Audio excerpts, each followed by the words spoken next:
राष्ट्रीय विज्ञान दिनानिमित्त सिद्धयोग लॉ कॉलेजमध्ये गुन्हे अन्वेषण आणि न्यायवैद्यक विज्ञान म्हणजेच crime investigation and forensic science हा प्रमाणपत्र अभ्यासक्रम यशस्वीरित्या पूर्ण करणाऱ्या विद्यार्थ्यांचा गौरव करण्यात आला।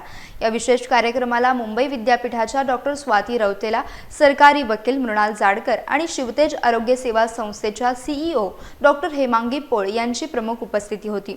आधुनिक गुन्हे तपासात फॉरेन्सिक सायन्सचं महत्त्व मान्यवरांनी यावेळी अधोरेखित केलं।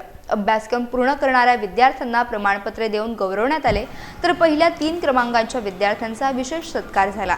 केवळ कायद्याचं ज्ञान न देता तपास यंत्रांचे व्यावहारिक शिक्षण देण्याच्या कॉलेजच्या उपक्रमाचे पाहुण्यांनी कौतुक केले। प्राचार्या प्रीती बोंद्रे यांनी ग्रामीण भागातील विद्यार्थ्यांच्या सर्वांगीण विकासासाठी आणि कौशल्य केंद्रित शिक्षणासाठी महाविद्यालय कटिबद्ध असल्याचं सांगितलं।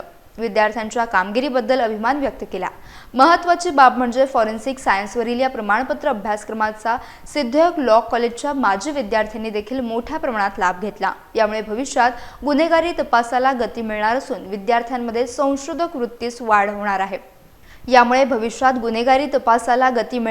विद्यार्थ्यांमध्ये संशोधक वृत्ती वाढीस लागेल असा विश्वास व्यक्त करण्यात आलाय। कोकणच्या शैक्षणिक प्रगतीत हे एक महत्त्वाचं पाऊल ठरलं आहे। प्राध्यापक रोहन सावंत यांनी या महत्त्वपूर्ण कार्यक्रमाचं समन्वयन केलं।